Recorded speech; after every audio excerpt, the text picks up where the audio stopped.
Hi hello friends, welcome to my channel. Amruthadhaare ಮುಂದಿನ ಸಂಚಿಕೆಯಲ್ಲಿ ಏನಾಗ್ತದೆ ಅಂತ ನೋಡೋಣ ಬನ್ನಿ. ಫೈನಲಿ ಅಂತೂ ಇಂತೂ ಇಲ್ಲಿ ದಿಯಾಗೆ ಜಯದೇವ್ ಅಸಲಿ ಮುಖವಾಡ ಬಯಲಾಗುತ್ತೆ. ಲಕ್ಷ್ಮೀಕಾಂತ್ ಅಂಕಲ್ನ ಯಾಕೆ ಇವನು ಕಿಡ್ನಾಪ್ ಮಾಡಿದ್ದಾನೆ, ಏನೋ ದೊಡ್ಡದಾಗೆ ಸಾಧಿಸ್ತಾ ಇದ್ದಾನೆ ಏನು ಅಂತ ತಿಳ್ಕೊಳ್ಬೇಕಂದ್ಬಿಟ್ಟು ಇಲ್ಲಿ ದಿಯಾ ಅಂದ್ಕೊಳ್ತಾ ಇದ್ರೆ ಫೈನಲಿ ಜಯದೇವ್ ಮಾತ್ರ ಮಿಂಚುನೇ ಗೌತಮ್ ಮೊದಲನೇ ಮಗಳು ಅನ್ನೋ ಸತ್ಯ ಗೊತ್ತಾಗುತ್ತೆ. ಇನ್ನು ಮುಂದೆ ನನ್ನ ನಾಟಕ್ಕೆ ಅಂತೂ ಇಂತೂ ಜಯ ಸಿಗುತ್ತೆ. ಗೌತಮ್ ನೋಡ್ತಾ ಇರು, ನಿನ್ನ ಮಾತ್ರ ಸುಮ್ಮನೆ ಬಿಡಲ್ಲ. ಜೀವನದಲ್ಲಿ ನೀನು ಯಾವತ್ತೂ ಕೂಡ ನೆಮ್ಮದಿಯಾಗಿ ಇರಬಾರ್ದು, ಅದೇ ನನ್ನ ಗೋಲು ಅಂದ್ಬಿಟ್ಟು ಜಯದೇವ್ ಇಲ್ಲಿ ಅಂದ್ಕೊಳ್ತಾ ಇರ್ತಾನೆ. ಫೈನಲಿ ಲಕ್ಷ್ಮೀಕಾಂತ್ಗಂತೂ ತುಂಬಾ ಬೇಜಾರಾಗುತ್ತೆ. ನಾನು ಏನು ಆಗಬಾರ್ದು ಅಂದ್ಕೊಂಡು ಅದೇ ಆಗ್ಬಿಡ್ತು, ಎಂಥ ತಪ್ಪು ಕೆಲಸ ಮಾಡಿಬಿಟ್ಟೆ ನಾನು. ಮಿಂಚು ಏನಮ್ಮ ಮಾಡೋದೀಗ ಅಂದ್ಬಿಟ್ಟು ಬೇಜಾರಾಗ್ತಾ ಇರ್ತಾನೆ ಲಕ್ಷ್ಮೀಕಾಂತ್. ಇತ್ತ ಕಡೆ ಮಿಂಚು ಮಾತ್ರ ಬೇಜಾರಲ್ಲೇ ಇರ್ತಾಳೆ. ಯಾಕಪ್ಪ ಅಂತಂದರೆ ಮಹಿಮೆಗೆ ತನ್ನ ದತ್ತು ಕೊಡ್ತಾನೆ ಅನ್ನೋ ವಿಚಾರ ಗೊತ್ತಾಗ್ಬಿಡುತ್ತೆ. ಆಗ ಈ ಒಂದು ಗೊಂಬೆನೇ ಇಟ್ಕೊಂಡು ನೋಡಿದ್ಯಾ, ಅಲ್ಲ ನನಗೂ ನಿನಗೂ ಸ್ವಂತ ಮನೆ ಅನ್ನೋದೇ ಇಲ್ವಾ? ನಾವು ಮುಂಚೆಗೆ ಆ ಮನೇಲಿದ್ವಿ, ಆ ಮನೆಯಿಂದ ಅಪ್ಪ ಮತ್ತು ವಟಾರದಲ್ಲಿ ಇದ್ವಿ, ವಟಾರ ಆದಮೇಲೆ ಇಷ್ಟು ದೊಡ್ಡ ಮನೆಗೆ ಬಂದಿದ್ವಿ, ಮತ್ತೆ ಇಲ್ಲಿಂದ ನಾನು ಬೋಳೋ ತಾತ ಮನೆಗೆ ಹೋಗ್ತಾ ಇದ್ವಿ. ಏನೇ ಆಗಲಿ ನಮಗೆ ಸ್ವಂತ ಅಪ್ಪ ಅಮ್ಮ ಇಲ್ಲಲ್ವಾ, ಅದಕ್ಕೆ ಈ ರೀತಿ ಒಂದು ಮನೆಯಿಂದ ಒಂದು ಮನೆಗೆ ಶಿಫ್ಟ್ ಆಗೋಕ್ಕಾಗ್ತಾ ಇರುತ್ತೆ. ನಮ್ಮ ಮನೆ ಬರೇನೇ ಇಷ್ಟು, ಯಾಕೆ ನಮ್ಗೆ ಈ ರೀತಿ ಆಗ್ತಾ ಇದೆ ಅಂದ್ಬಿಟ್ಟು ಮಿಂಚು ಪುಟ್ಟ ಮಾತಾಡ್ಕೊಳ್ತಾ ಇರುತ್ತೆ. ಹಾಗಾಗಿ ಗೌತಮ್ ಮತ್ತು ಭೂಮಿಕಾ ಬರ್ತಾರೆ. ಮಗು ಯಾಕೆ ಈ ರೀತಿ ಮಾತಾಡ್ತೀಯಾ, ನಿನಗಂತ ನಾನಿಲ್ವಾ? ಅಲ್ಲ ನೀನು ಯಾಕೆ ಇಷ್ಟೆಲ್ಲ ಬೇಜಾರು ಮಾಡ್ಕೊಂಡಿದ್ಯಾ, ಸಮಾಧಾನ ಮಾಡ್ಕೊ, ನೀನು ಎಷ್ಟೇ ಇದ್ರು ನನ್ನ ಮಗಳು ಅಂದ್ಬಿಟ್ಟು ಅಂತಾರೆ. ಇಲ್ಲ ಪಪ್ಪ, ನೀವು ಸುಳ್ಳು ಹೇಳ್ತಾ ಇದ್ದೀರಾ. ಅಲ್ಲ ಹಾಗೂ ನೀವು ಬೋಡೋ ತಾತನ ಮನೆಗೆ ನನ್ನೇ ಯಾಕೆ ಕಳಿಸ್ಬೇಕಾಯ್ತು? ಹೌದು, ನಾನು ಆಕಾಶ್ಗೆ ತಪ್ಪು ಮಾಡ್ತೀನಿ ಅಂತ ತಾನೆ ಅವನಿಗೆ ಅದೆಲ್ಲ ಮುಖಕ್ಕೆ ಬಡದೆ ಅಂತಲ್ವಾ ನನ್ನ ಮೇಲೆ ನಿಮ್ಗೆ ಕೋಪ.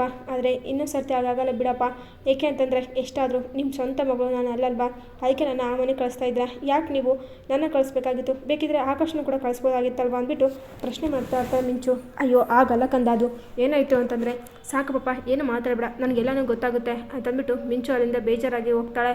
ಇಲ್ಲಿ ಗೌತಮ್ಗೆ ಬೇಜಾರಾಗ್ತಾಯಿದ್ರೆ ಮಿಂಚು ನನ್ನ ಲೈಫ್ನಲ್ಲಿ ಫುಲ್ಫಿಲ್ ಆದಂತಹ ಒಂದು ಕತೆ ಗೊತ್ತಾ? ಯಾಕೆ ಅಂತಂದರೆ ನನಗೆ ಯಾರೂ ಇಲ್ಲ ಏನೂ ಇಲ್ಲ ಅಂದ್ಕೊಂಡಲ್ಲಿ ನನಗೆ ಸಿಕ್ಕಿದ್ದು ಮಿಂಚು ಸಿಕ್ಕ ಮೇಲೆ ನನಗೆ ಲಕ್ಕಿ ಚಾಮ್ ಅಂತಲೇ ಹೇಳ್ಬೋದು. ಅವ್ಳು ಬಂದಮೇಲೆ ನನಗೆ ನನ್ನ ಹಳೆ ಪ್ರಪಂಚ ಎಲ್ಲ ಸಿಕ್ತು, ನೀವು ಸಿಕ್ಕ್ರಿ ಮತ್ತು ಅಪ್ಪು ಸಿಕ್ತ, ನಾವೆಲ್ಲರೂ ಮತ್ತೆ ಒಂದಾಗ ಥರ ಆಗಿದ್ದು ಮಿಂಚು ಇಲ್ಲದೆ ನನಗೆ ಇರೋಕ್ಕೂ ಆಗಲ್ಲ. ಅದು ಹೇಗೆ ಹೇಳೋದು, ಅವಳ ಬಿಟ್ಟು ಹಂಗೆ ಬರೀ ಮನಸ್ಸೇ ಇಲ್ಲ ಅಂತಾರೆ. ಹೌದು, ಯಾಕೆ ಈ ರೀತಿ ಆಗ್ತಾಯಿದೆ?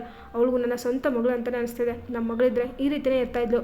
ಈಗ ನಾವು ಯೋಚನೆ ಮಾಡ್ತಾಯಿದ್ದು ಮೈಮಿಗೋಸ್ಕರ ಮಾತ್ರ ಅಲ್ವಾ, ಬಿಟ್ಟಾಗ್ಬಿಡಿ, ಅದ್ರ ಬಗ್ಗೆ ಮಾತಾಡೋಕ್ಕೆ ಹೋಗೋದು ಬೇಡ ಅಂದ್ಬಿಟ್ಟು ಇಲ್ಲಿ ಗೌತಮ್ ಭೂಮಿಕಾ ತುಂಬಾ ಸಫರ್ ಆಗ್ತಾ ಇರ್ತಾರೆ ಮಿಂಚು ಒಂದು ಮಾತುಗಳಿಗೆಲ್ಲ.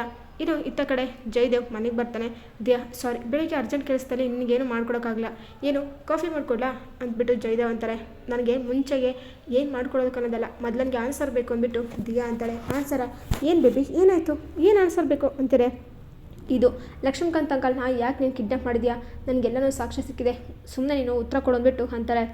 ಓ ಇಷ್ಟೇನಾ? ಅಯ್ಯೋ ನನಗೆ ಇನ್ನೂ ಪರ್ಫೆಕ್ಟಾಗಿ ಉತ್ತರ ಗೊತ್ತಿದ್ದಿಲ್ಲ, ಅದಕ್ಕೆ ಎಲ್ಲ ಇನ್ಫಾರ್ಮೇಷನ್ ತಿಳ್ಕೊಂಡ್ಮೇಲೆ ನಿನಗೆ ಎಲ್ಲನೂ ಹೇಳೋಣ ಅಂತ ಸುಮ್ಮನೆ ಇದ್ದೆ. ಅದೇನು ಗೊತ್ತಾ ಬೇಬಿ, ಈಗ ಆ ಲಕ್ಷ್ಮೀಕಾಂತ್ ಅಂಕಲು ಎಲ್ಲ ಸತ್ಯನೂ ಗೊತ್ತಾಯಿತು.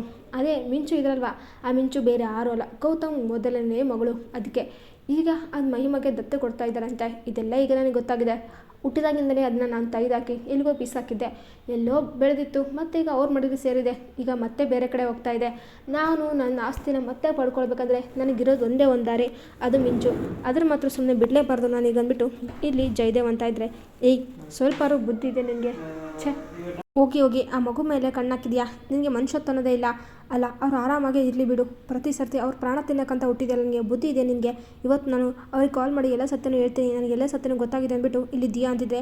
ಏಯ್ ಏನೇ ಮಾಡ್ತಿದ್ಯಾ, ನಿನಗೆ ನನ್ನ ಸತ್ಯಗೆಲ್ಲ ಗೊತ್ತಾಗಲ್ಲ ಅಂತ ನಿನಗೆ ಹೇಳ್ತಾ ಇದ್ದರೆ ನೀನು ಎಲ್ಲರಿಗೂ ಹೇಳ್ತಿದ್ದಂತೀಯ, ಎಷ್ಟೇ ಸೊಕ್ಕು ನಿನಗೆ. ಅಲ್ಲ ಕಣೆ, ನಾನು ನಮ್ಮ ಅಮ್ಮನಕಿಂತ ಜಾಸ್ತಿ ನಂಬಿದ್ದು ನಿನ್ನ. ಅಲ್ಲ ನನಗೆ ಆಲ್ರೆಡಿ ಮದುವೆ ಆಗಿತ್ತು, ಮದುವೆಯಾಗು ಅಂತ ನಾನು ಹಿಂದೆ ಬಿದ್ದುಬಿಟ್ಟು ನನ್ನ ಆಸ್ತಿನೆಲ್ಲ ಕಿತ್ಕೊಂಡು ಈಗ ನನ್ನೇ ಬಕ್ರ ಮಾಡೋಕ್ಕೆ ಹೋಗಿದ್ಯಾ? ಅಲ್ಲ ಕಣೆ, ನೀನು ಇಷ್ಟು ದಿನ ನಾನು ಸೇವೆ ಮಾಡಿದ್ದು ಯಾಕೆ ಅಂದ್ಕೊಂಡಿದ್ಯಾ? ನೀನು ಇಡೀ ರೊಕ್ಕ ಎಲ್ಲಿಟ್ಟಿದ್ದೆ ಹೇಳು ಬೊಗಳಲ್ಲೇ, ನಿನ್ನ ಆಸ್ತಿ ಎಲ್ಲ ನನಗೆ ಬೇಕು, ನನ್ನ ಆಸ್ತಿ ಎಲ್ಲ ಕದ್ಕೊಂಡು ಹೋಗಿದ್ಯಲ್ವ ನೀನು, ಆ ಆಸ್ತಿ ಎಲ್ಲ ಕೊಟ್ಟರೆ ಮಾತ್ರ ಇವತ್ತು ನಿನ್ನ ಜೀವ ಉಳಿಯೋದು, ಇಲ್ಲಾಂದರೆ ಇವತ್ತು ಜೀವನ ತೆಗಿತೀನಿ, ಬಾಯಿ ಮುಚ್ಚು ಅಂದ್ಬಿಟ್ಟು ಇಲ್ಲಿ ಕೆಟ್ಟದಾಗಿ ಬೈತಾ ಇರ್ತಾನೆ ದಿಯಾಗೆ ಜಯದೇವ್. ಆಗ ದಿಯಾ ಫುಲ್ ಸೈಲೆಂಟ್ ಆಗಿಬಿಟ್ಟಿರ್ತಾಳೆ. ಇನ್ನು ಇತ್ತ ಕಡೆ ಮಿಂಚು ತುಂಬಾ ಬೇಜಾರಾಗಿರ್ತಾಳೆ. ಆಗ ಅಲ್ಲಿಗೆ ಅಪ್ಪು ಬರ್ತಾನೆ. ಮಿಂಚು, ನಾನು ತುಂಬ ಆಟ ಸಾಮಾನು ತಂದಿದ್ದೀನಿ, ಬಾರೆ ಆಟಾಡೋಣ ಅಂತಾರೆ. ಇಲ್ಲ ಕಣೋ ನಾನು ಬರಲ್ಲ, ನನಗೆ ಬೇಜಾರಾಗಿದೆ ಅಂದ್ಬಿಟ್ಟು ಅಂತಾರೆ. ಯಾಕೆ ಅಪ್ಪ ಅಮ್ಮ ಬೈದರು ಅಂತನಾ ಅಂತಿದ್ರೆ, ಇಲ್ಲ ಇನ್ನು ಮುಂದೆ ನಾನು ಇಲ್ಲಿರಲ್ಲ, ನಾನು ಗುಂಡು ತಾತ ಮನೆಗೆ ಹೋಗ್ತೀನಿ ಅಲ್ವಾ, ಪರ್ಮನೆಂಟಾಗಿ ಅಲ್ಲೇ ಇರ್ತೀನಿ, ಅದಕ್ಕೇಲೆ ಅಂತಂದ್ಬಿಟ್ಟು ಅಂತಾರೆ. ಏನು ಪರ್ಮನೆಂಟಾಗಿ?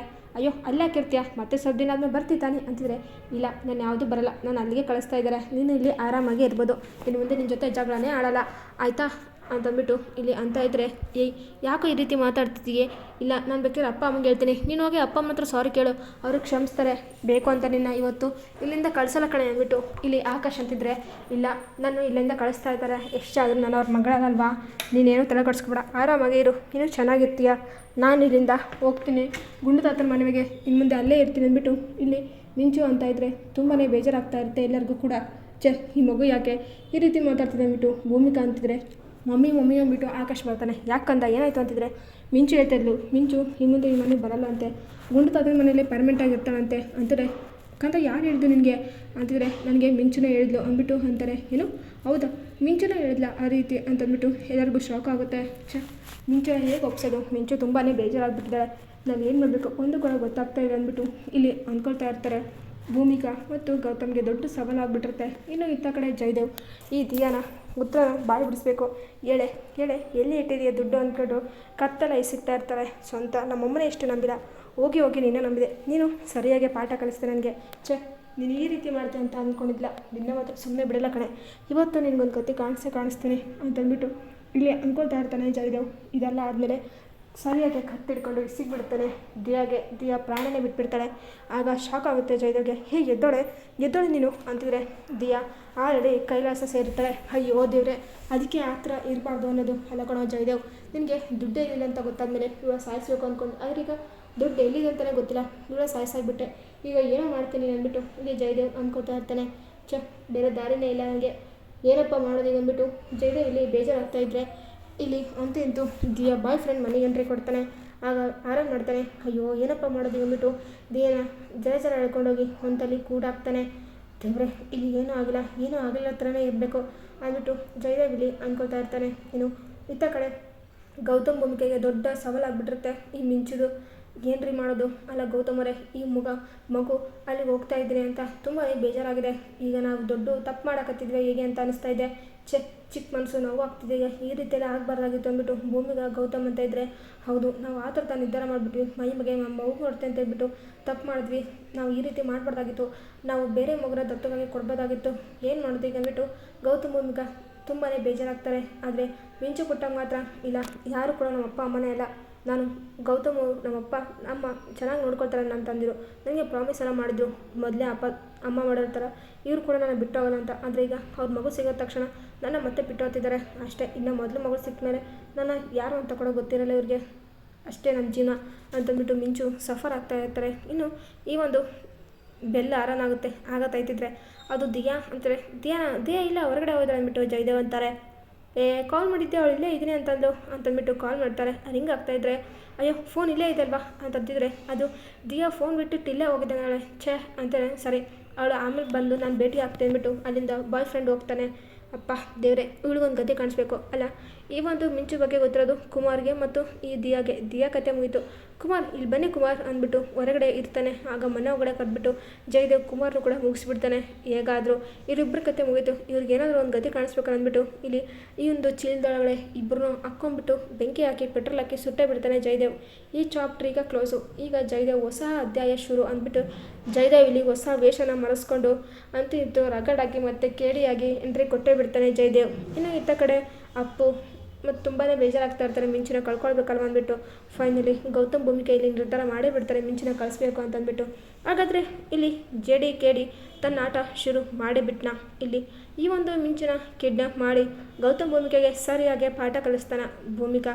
ಇಲ್ಲಿ ಮಿಂಚು ತನ್ನ ಮಗಳನ್ನ ಸತ್ಯ ಗೊತ್ತಾದರೆ ಯಾವ ರೀತಿ ರಿಯಾಕ್ಟ್ ಆಗುತ್ತೆ ಜಯದೇವ್ ಆದಷ್ಟು ಬೇಗ ಈ ಸತ್ಯನ ರಿವೀಲ್ ಮಾಡ್ತಾನ, ತಕ್ಕ ಪಾಠ ಕಲಿಸ್ತಾನ ಈ ಒಂದು ಗೌತಮ್ ಕುಟುಂಬಕ್ಕೆ. ಮತ್ತು ಇಲ್ಲಾಂದರೆ ಜಯದೇವ್ ಪ್ಲಾನ್ ಮತ್ತೆ ತಲೆ ಕೆಳಗಾಗುತ್ತಂತ ನೋಡೋಣ. ಪಾಪ ಮಿಂಚು ಪರಿಸ್ಥಿತಿ ಆದರೂ ಏನು, ಲಕ್ಷ್ಮೀಕಾಂತ್ ಆದಷ್ಟು ಬೇಗ ಈ ಸತ್ಯನ ಈ ಗೌತಮ್ ಭೂಮಿಕೆಗೆ ರಿವೀಲ್ ಮಾಡ್ತಾರಾ, ಇಲ್ಲಾಂದರೆ ಅಖಿಲಾಂಡೇಶ್ವರಿನೇ ಆಪತ್ ಬಾಂಧವಳಾಗಿ ಮತ್ತೆ ಗೌತಮ್ ಹತ್ರ ಬರ್ತಾಳೆ ಅಂತ ನೋಡೋಣ. ಈ ವಿಡಿಯೋ ನಿಮಗೆ ಇಷ್ಟ ಆದರೆ ಪ್ಲೀಸ್ ಲೈಕ್ ಮಾಡಿ, ಶೇರ್ ಮಾಡಿ, ಕಮೆಂಟ್ ಮಾಡಿ. Thank you for watching.